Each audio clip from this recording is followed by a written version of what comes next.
Have you ever stopped to think about some of the things we do when the holidays roll around? Welcome to WatchMojo.com, and today we're counting down our picks for the top 10 holiday traditions that make no sense. Wait!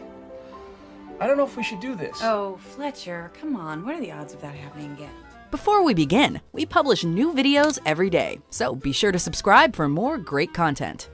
For this list, we're looking at the history behind some holiday practices whose origins we don't often consider or think about. Come on! Is that all you got? Is that all you got? Number 10. Hanging stockings. No holiday during the year has more traditions associated with it than Christmas. These stockings, the Grinch, are the first things to go. Whether it's leaving cookies and milk out for Santa or drinking delicious eggnog, there are a whole lot of things we do without ever really wondering how they came about. Another biggie? Hanging stockings for Santa Claus to fill. The history of hanging containers for gifts is long-standing, with different countries having different origin stories for the practice.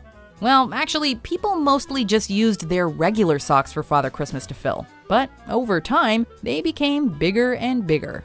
Mo storage, mo presents. Number 9. Carving pumpkins. Dressing up in costumes and going to your neighbors' houses to demand candy is strange enough. But on top of that, you've also got to hollow out a giant vegetable to leave on your front porch. Indeed, many of the customs surrounding Halloween seem bizarre. But in fact, carving out gourds to create lanterns is a practice that people have been participating in for hundreds of years. It's widely accepted that the jack-o'-lantern, as we've come to know it, originated in Ireland in the 1800s. Some say that the faces carved into the pumpkins are meant to represent evil spirits, while others say they're to scare them away. Number 8. Blowing out candles. It happens at every birthday party you've ever been to. The lights go down, someone brings out a cake festooned with candles, and then the singing starts. Possibly in tune, but often not so much. I did it. Excellent! Rather than enjoying the candlelight though, the birthday boy or girl immediately blows them out while making a silent wish. But why? While there are records of candles being placed on cakes throughout history, no one seems to know where the blow out the candles and make a wish definitively comes from. Maybe someone should wish for an explanation. Number 7. Chocolate for Valentine's Day. Hey, how's it going? While many of the traditions on this list, as we've seen, come from time-honored customs, we're coming to the first one with a slightly more, shall we say, capitalistic history. Well, there's the usual things, flowers, chocolates, promises you don't intend to keep. No. Valentine's Day has, of course, been around for centuries, though its origins were religious, not about romantic love. But the association between the holiday and chocolate is a relatively new one.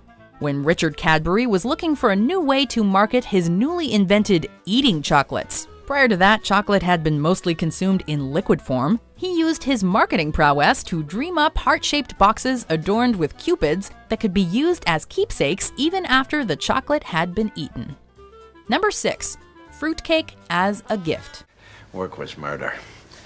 I picked up a fruitcake. Does anyone actually want to eat fruitcake? Did they just make a bunch of them 100 years ago and the same ones are still kicking around every holiday season? We thought you enjoyed fruitcake. You enjoy throwing up every 5 minutes, Claude? Clark. I thought so. Real talk, this dessert has been much ridiculed, but similar recipes have been around since ancient Rome. In fact, it's only in certain countries that fruitcake is associated expressly with Christmas. In the UK, it's eaten year-round. Because of the manner in which it's made, fruitcake really does last a long time, much longer in fact than many other desserts. So it's an easy thing to give as a gift, without worrying that it has spoiled.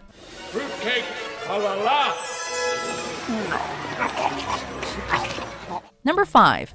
Black Friday shopping. Because American Thanksgiving has been on the last Thursday of November since the early 1940s, it became tradition over the years for workers to play hooky the following day. Employers eventually decided to embrace this reality rather than chastising their employees, and it mostly became an official paid holiday. It's recognized as the kickoff of the holiday season, and the day to get a start on your shopping. The term Black Friday was coined in 1966 after the shopping rush caused particularly bad traffic and shopping congestion in Philadelphia. Plus ça change. Number 4. the Christmas tree. As we noted before, Christmas does have a lot of unusual traditions. And while it may seem like a Christmas staple, we actually haven't been putting coniferous trees in our homes to decorate for all that long. Yes, the tradition has been around in Germany for quite a while, but the custom didn't catch on in the UK or the US until much later. In fact, in 1900, only about 1 in 5 American homes had a Christmas tree. And can you imagine that before the advent of electricity, people actually put lit candles on their trees? Talk about a fire hazard. And now, grinned the Grinch. I stuff up the tree. Number 3. April Fool's Day pranks. Of all the traditions on our list with somewhat murky and mysterious origins, none is more baffling than April Fool's Day. I had stationery made up with his name, and then I would send letters to other actors from Brad Pitt. Around the world and throughout history, there have been numerous springtime celebrations with a festive vibe, like the Hindu Holi and Jewish Purim. But no one can really pinpoint when exactly the Western tradition of playing April Fool's Day pranks comes from. And my parents sat us down at dinner and told us that we were all gonna move to London. My father got transferred and we all gotta move. And we started bawling. Everyone, were crying at dinner. And of course, nowadays on reality TV, pranks get pulled 365 days a year. Even weirder, in France, April Fools is known as Poisson d'Avril, or April fish.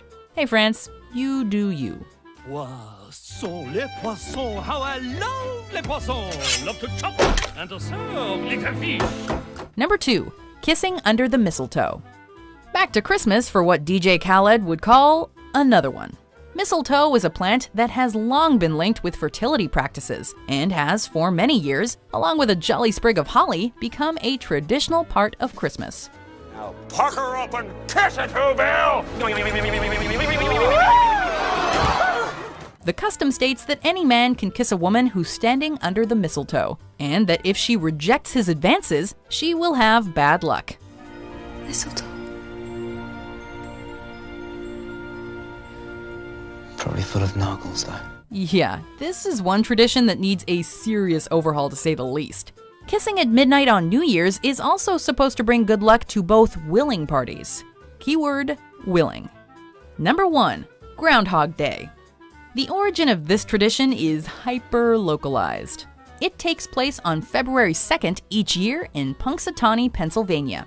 If Punxsutawney Phil, the famous, or is it infamous groundhog, sees his shadow when he emerges from his den, then there will allegedly be 6 more weeks of winter. And stated in groundhogese, I definitely see a shadow. Sorry, folks, 6 more weeks of winter. There is much debate about the accuracy of this method. Duh. But where exactly did this tradition come from? Well, in ancient European folklore, a badger or sacred bear is sometimes purported to predict the weather, and Candlemas is a Christian holy day that falls on February 2nd. Still, this one is pretty weird.